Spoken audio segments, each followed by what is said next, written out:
Voilà, merci. Je suis désolé, mais je prends le même avion que Claude Dercol, qui a eu la chance d'avoir le taxi Langer il y a une demi-heure.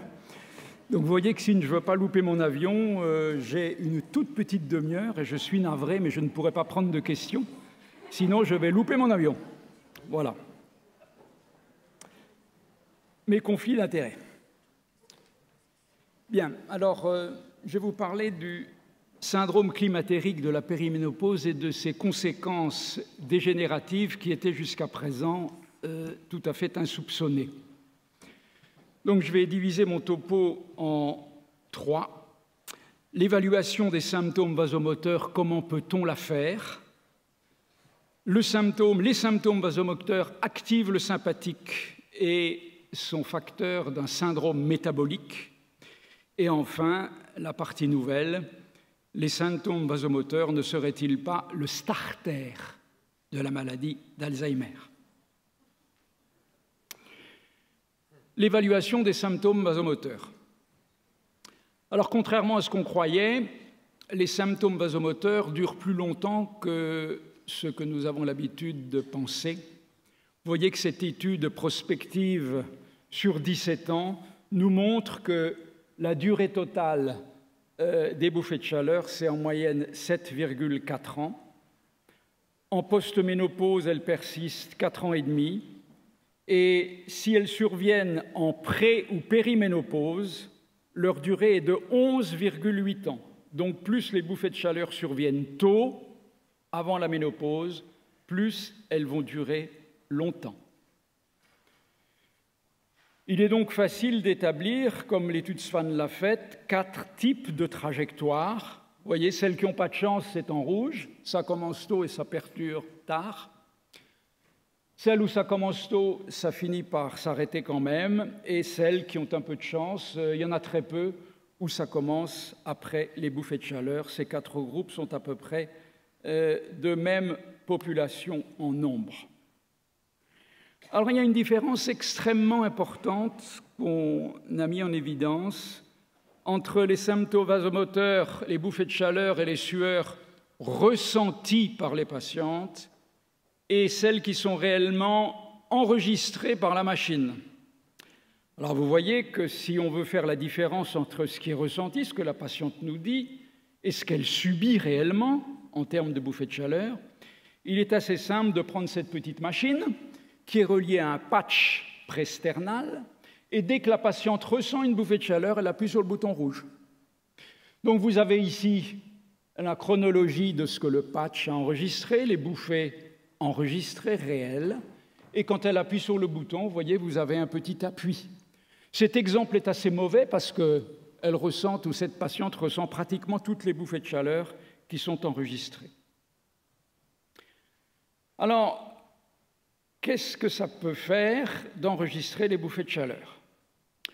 Donc, l'étude Swan a évalué 215 femmes en bonne santé de 40 à 65 ans, a monitoré nuit et jour ces femmes durant 24 heures par un électrocardiogramme et une étude avec ce boîtier de la conductance cutanée sternale. Vous voyez, il y a quand même eu 2300 bouffées de chaleur détectées, mais seulement 950 rapportées. Résultat des courses, les 2/3 des symptômes vasomoteurs enregistrés ne sont pas rapportés ou ressentis par les patientes. 30% des femmes qui ne se plaignent de rien ont des symptômes vasomoteurs enregistrés qui ont, vous verrez, la même signification que les symptômes vasomoteurs ressentis. Alors nous allons voir quelle est cette signification. Les symptômes vasomoteurs, c'est une activation du sympathique et l'aggravation du syndrome métabolique entraîné par la ménopause. Je vais peut-être aller un petit peu plus vite, simplement pour vous donner ce type de résultat. La ménopause en soi, la carence œstrogénique, s'accompagne d'un début de syndrome métabolique. Lorsque la ménopause arrive, vous le savez, petite obésité androïde, apparition d'une insulinorésistance, apparition d'une inflammation et troubles de la coagulation, les femmes font davantage d'hypertension et ont le cholestérol qui monte. Ce qui est le fait de la carence œstrogénique l'est encore davantage du syndrome vasomoteur qui, par l'hyperactivité sympathique qu'il entraîne, dysfonction endothéliale et maladie cardiovasculaire. Alors voilà, il y a une étude, c'est la première, qui a montré un lien formel, après ajustement des facteurs confondants, entre syndrome vasomoteur et syndrome métabolique. Vous voyez qu'on a un risque odds ratio de 1,80 versus les femmes ménopausées qui n'ont pas de syndrome vasomoteur. Donc les bouffées de chaleur en soi, ça aggrave le syndrome métabolique de la ménopause. Si nous regardons maintenant les conséquences vasculaires, voilà une étude qui fait autorité, c'est celle de Herbergast. Elle fait autorité parce que c'est 11 000 femmes, que c'est une étude de suivi longitudinal sur 14 ans, avec évaluation tous les 3 ans. Et si nous regardons le risque d'événements coronariens des femmes ayant des bouffées de chaleur et des sueurs versus celles qui sont ménopausées et qui n'ont pas ça, vous voyez que les bouffées de chaleur, odds ratio 1,70 d'événements coronariens, et les sueurs nocturnes sont encore plus toxiques, 1,84, avec une significativité augmentée. Donc les bouffées de chaleur, c'est toxique pour le cœur. Voilà maintenant le gros de mon topo. Les bouffées de chaleur, c'est très probablement le starter de la maladie d'Alzheimer. Très probablement, ce sont les bouffées de chaleur et la carence œstrogénique qui expliquent ce gap. Vous voyez que hommes et femmes ne sont pas à égalité pour la maladie d'Alzheimer à partir de 75 ans. 25 ans après le début de la ménopause, la courbe de la femme s'élève dangereusement et la femme fait dans toutes les études, dans le 3e et 4e âge, 2 fois plus de maladies d'Alzheimer que l'homme, et très probablement, carence œstrogénique et bouffées de chaleur sont pour bonne partie à l'origine de ce gap. Peut-on le démontrer? Alors voilà, première étude, c'est la mesure des bouffées de chaleur effectives, donc enregistrées. Elles sont corrélées négativement à la mémoire verbale. La mémoire verbale est celle qui nous intéresse, c'est la première qui est touchée dans la ménopause et la carence œstrogénique. Donc vous voyez dans cette évaluation, plus il y a de bouffées de chaleur, moins bonne est la mémoire verbale. Mais bouffées de chaleur effectives enregistrées, pas celles rapportées par les patientes. Mémoire verbale, lésion de la substance blanche. Les bouffées de chaleur effectives, et pas celles rapportées par les patientes, sont corrélées à des lésions de la substance blanche. Plus il y a de bouffées de chaleur, plus cette substance blanche est lésée. Et ces lésions des microvaisseaux de la substance blanche sont facteurs et de démence et d'AVC. Troisième item que j'examine devant vous, le débit sanguin cérébral. Voilà une étude tout à fait extraordinaire, celle de Green, qui est une étude pilote. Malheureusement, elle n'a pas encore été ou n'a jamais été reproduite et c'est fort dommage. Green a étudié par SPECT le débit sanguin cérébral des femmes récemment ménopausées présentant des bouffées de chaleur et, aux surprises, les femmes ayant des bouffées de chaleur ont une hypoperfusion cérébrale de 22% inférieure à celle des femmes qui n'en ont pas. Et cette hypoperfusion est au niveau du cortex pariétal et temporal gauche, les premières aires touchées dans la maladie d'Alzheimer. Lorsque nous donnons un traitement œstrogénique de 6 mois chez ces mêmes femmes, nous réversons complètement l'hypoperfusion entraînée par les bouffées de chaleur. Ceci peut vous paraître incroyable, probablement un peu moins avec l'étude que je vais détailler devant vous parce qu'elle est extrêmement importante. C'est l'étude de Mosconi. Alors Mosconi a évalué 42 femmes de 40 à 60 ans en bonne santé, cognitivement normales, et 18 hommes âgés de 40 à 60 ans, comparables. 3 groupes de femmes sont à voir. La première, on les appelait PMA, 15 femmes en périménopause, totalement asymptomatiques. Elles ont 40, 45 ans, elles ont encore des ovaires, elles ont des règles, mais elles n'ont pas de bouffée de chaleur. 13 femmes en périménopause symptomatique. Elles ont des règles, mais elles ont des bouffées de chaleur aussi. Donc elles se distinguent du premier groupe par la présence de bouffées de chaleur. 14 femmes sont en post-ménopause. Il n'y a plus d'ovaires, il n'y a plus de fonctionnement ovarien, il n'y a plus d'œstrogène, il n'y a plus de règles.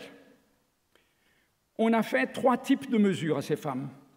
Une IRM volumétrique, une mesure au 18-fluorudésoxyglucose qui permet de mesurer la consommation de glucose, le métabolisme du glucose cérébral, et enfin un PET scan au PIB, le composé Pittsburgh, qui mesure les dépôts bêta-amyloïdes dans le cerveau de ces femmes. Chose surprenante, comparativement au PMA et au sujet masculin. PMA, périménopause, asymptomatique. Celles qui ont encore des règles et des symptômes vasomoteurs, et celles qui n'ont plus de règles, ont un endophénotype Alzheimer-like. Ces 2 groupes ont un hypométabolisme du glucose, ont une augmentation des dépôts bêta-amyloïdes et une diminution des substances grises et des substances blanches. Et il y a un gradient d'effet, je vous le montrerai. Le gap le plus important, c'est entre les périménopauses asymptomatiques et celles qui sont symptomatiques avec leur bouffée de chaleur. Comme par hasard, hypométabolisme, dépôt de protéines bêta-amyloïdes, diminution de la substance grise et blanche, sont dans les régions les plus vulnérables pour la maladie d'Alzheimer. Alors voilà, regardons maintenant les dépôts de protéines bêta-amyloïdes. Vous avez ici des périménopauses asymptomatiques. Quand les bouffées de chaleur arrivent, regardez la différence de dépôt. Elle est plus importante entre là et là qu'elle ne l'est entre là et là. Le seul fait d'avoir des bouffées de chaleur, mais de conserver encore le bénéfice de ces ovaires, entraîne malgré tout des dépôts bêta-amyloïdes tout à fait conséquents, et on montre que ces dépôts de protéines bêta-amyloïdes sont un marqueur extrêmement sensible, 89% de sensibilité. Exactement la même chose avec le métabolisme du glucose. Vous avez aussi des périménopauses asymptomatiques. Les ovaires fonctionnent toujours, mais il y a des symptômes vasomoteurs. Mais regardez le métabolisme du glucose. Le cerveau ne peut plus assimiler le glucose. Et cette différence ici, ce différentiel est infiniment plus important de là à là qu'il ne l'est de là à là lorsque les ovaires sont arrêtés. Et vous voyez que c'est bien les aires temporales qui sont d'abord touchées, celles qui sont responsables de la maladie d'Alzheimer. Si nous regardons maintenant dans le métabolisme du glucose, et on pourrait le faire pour les 3 items, dépôts de bêta-amyloïdes, substances grises et blanches, une comparaison homme-femme. Regardez chez l'homme ici, les hommes comparables entre 40 et 60 ans, aucune variation. Aucune variation. Alors que les femmes, 45 ans avec pas de bouffée de chaleur et encore des ovaires, 45 ans, les bouffées de chaleur apparaissent, les ovaires sont toujours là, et vous voyez ici, lorsqu'il y a une ménopause complète, vous avez un surcroît de diminution de métabolisme du glucose par le fait de la carence œstrogénique. Alors voilà la phase d'Alzheimer préclinique, je vous montrerai tout à l'heure ce dont il s'agit, survient chez la femme bien plus précocement que chez l'homme, et chez la femme qui avance en âge, elle coïncide avec l'apparition du syndrome vasomoteur et elle coïncide avec les modifications hormonales de la période de transition ménopausique. Ce qui veut dire que la fenêtre d'intervention optimale se situe chez la femme tôt au cours du processus de vieillissement et probablement chez elle, c'est là qu'il faut agir parce que c'est là que surviennent les problèmes. Alors, nous revisitons maintenant complètement l'histoire naturelle et la définition que nous entendons donner à la maladie d'Alzheimer. Jusqu'à ces dernières années, la maladie d'Alzheimer commençait là, au moment des symptômes cliniques de démence. Les neurologues se sont maintenant accordés pour la faire démarrer 25 ans plus tôt, au moment où il y a une phase préclinique et déjà des lésions cérébrales. Lésions que vous avez vues, dépôt de prétane bêta-amyloïde, augmentation ou diminution du métabolisme du glucose. Donc vous voyez que 25 ans avant l'apparition des signes cliniques de démence, on parle déjà de maladie d'Alzheimer. Alors vous voyez que c'est ici qu'il faut agir si nous voulons prévenir cette maladie, puisqu'il n'y a aucun traitement. Il faut, lorsqu'il y a des signes cardiovasculaires, puisque les risques cardiovasculaires sont aussi les mêmes, que la maladie d'Alzheimer a des risques, les risques cardiovasculaires sont aussi des risques de maladie d'Alzheimer, pardon. Donc c'est autour de la cinquantaine, chez l'homme comme chez la femme, qu'il faut agir sur le mode de vie, sur le traitement de l'hypertension, sur le traitement du cholestérol, sur le fait qu'il faut maigrir pour essayer de prévenir cette maladie. Donc traiter les pathologies mises en évidence autour de la cinquantaine. Et vous voyez que le traitement hormonal substitutif, dans la mesure où il peut gommer les bouffées de chaleur, où il peut améliorer la carence œstrogénique, a très probablement, lui aussi, un rôle à jouer. Il a un rôle à jouer d'autant plus important que vient d'être mis en évidence ça. Voilà l'étude KIPS, qui est une étude américaine que vous connaissez peut-être, avec 3 bras, œstradiol transdermique, œstrogène conjugué équin et placebo. Étude randomisée sur 4 ans. On a eu l'idée de regarder s'il y avait une différence en termes de dépôt de protéines bêta-amyloïdes dans les 3 bras. Est-ce que le fait de prendre des œstrogènes ne réduirait pas les dépôts de protéines bêta-amyloïdes cérébrales que l'on connaît comme étant starter de la maladie d'Alzheimer? Eh bien oui, vous voyez ici que œstradiol transdermique versus placebo, vous avez une réduction des dépôts, odd ratio 0,31. Nous avons donc là un espoir, c'est un espoir, ce n'est pas une certitude, ce n'est pas une preuve, c'est un début d'intérêt, vous voyez, il faut être prudent, que notre traitement pour le cerveau, ce n'est pas si mal. Alors ça me permet de conclure 4 points. Les syndromes vasomoteurs persistent souvent longtemps et plus longtemps qu'on ne le pensait. Les bouffées de chaleur enregistrées sont plus fréquentes que les bouffées de chaleur ressenties. 30% des patientes qui ne ressentent rien ont des bouffées de chaleur avec les mêmes emmerdements que celles qui les ressentent. Les syndromes vasomoteurs et l'activation du sympathique aggravent le syndrome métabolique. Je n'ai pas du tout eu le temps d'insister et j'ai passé, et majeur le risque cardiovasculaire. Ce sur quoi j'ai par contre insisté, c'est que les symptômes vasomoteurs s'accompagnent d'un phénotype Alzheimer-like, et c'est pour nous la nécessité de réfléchir à une prise en charge efficace. Alors voilà les questions qu'on peut se poser. Le THM chez la femme améliore-t-il la cognition pour lesquelles, lorsque nous le prescrivons, pour les symptômes vasomoteurs? Très probablement que oui, mais la preuve, encore une fois, manque, mais on a des éléments. Question très importante, un THM ou une contraception hormonale prescrit en périménopause ne pourrait-il pas retarder le déclin cognitif? Nous avons tous tendance, vous comme moi, à négliger les bouffées de chaleur qui surviennent avant la ménopause. On dit « Madame, vous avez des bouffées ?» on ne peut pas faire grand-chose, on attend la ménopause pour vous traiter. Bon, probablement qu'on a tort de faire ça, et probablement qu'il faudrait prendre en charge bien davantage que nous le faisons les bouffées de chaleur dès 40, dès 45 ans lorsqu'elles apparaissent, parce qu'elles vont générer ce phénotype Alzheimer-like.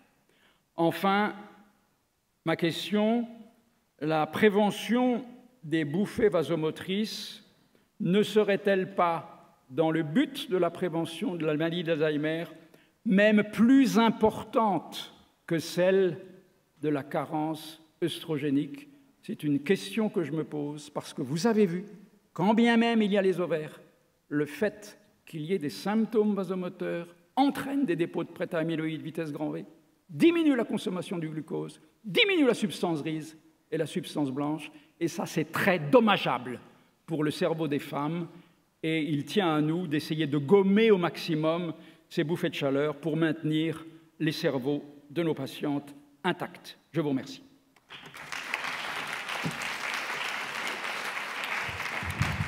Comme je suis allé vite, c'est quand même je peux répondre à quelques questions.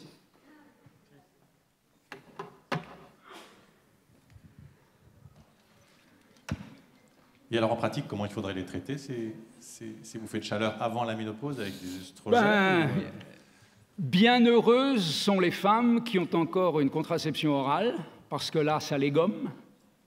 Et c'est peut-être une incitation, alors que certaines équipes nous disent, notamment parisiennes, plus de contraception à la pilule après 40 ans, c'est très dangereux. On laisse les femmes voguer avec leur bouffée de chaleur, mais quand il y a une pilule, il n'y a pas de bouffée de chaleur. Et on gomme ça. Donc la femme sous pilule, bien heureuse. Si on veut les prendre en charge, il faudrait peut-être faire un traitement freinage-substitution avec un oestrogène naturel pour gommer ces bouffées de chaleur à 45 ans. Ça ne va pas être facile pour nous à prescrire, pour les femmes à faire accepter. C'est simplement une piste de réflexion, mais si ça devait se confirmer, je crois qu'il faudrait y aller. Oui, Anne. Et en même temps, tu as dit que la majorité des bouffées de chaleur étaient asymptomatiques. Oui. Donc, ça veut dire qu'il faudrait essayer de prescrire la pilule. Voilà, que les femmes font... C'est comme M. Jourdain, elles font des bouffées de chaleur et elles les ignorent qu'elles les font. Donc, il faudrait peut-être prendre en charge ça avec plus d'énergie que nous le faisons. Quel serait le désavantage, finalement, de traiter une patiente en THS avant la ménopause établie, on va dire? Ce serait quoi le problème, en fait? Parce qu'on a du mal à leur donner quand même une pilule à 48 ans. Tout à fait d'accord. 47 ans, donc alors, la patiente bénie, pour ça, c'est celle qui a un Mirena. Parce qu'elle n'a pas de règles. Donc, tu as des patientes sous Mirena qui présentent des bouffées de chaleur intermittentes. Tu vois, 2 mois de bouffées de chaleur, l'ovaire se réveille, il n'y a plus rien. Donc, celles-là, c'est assez facile de les encadrer, de dire, quand il y a les bouffées de chaleur, vite un petit peu de gel ou vite un comprimé d'œstrogène. Et puis, celles-là, elles vont. Mais donner des bouffées de chaleur à 45 ans à quelqu'un qui a des bouffées de chaleur et qui a encore une activité ovarienne pendant 5 ans, ça va saigner n'importe comment tout le temps. Et quand il y a souvent, en préménopause, tu le sais, boum, l'ovaire y fonce, hein, parce que la FSH, elle monte, mal au sein, mal au ventre, tu vas accentuer ces symptômes.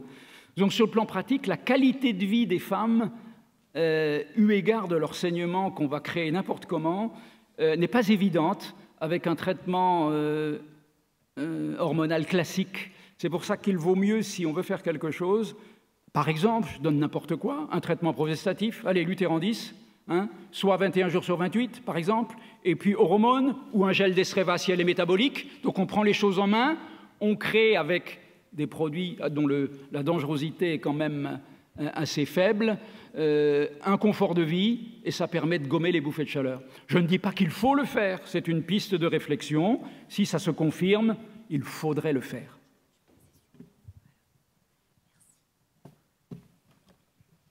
Merci. La session est terminée. Et je donne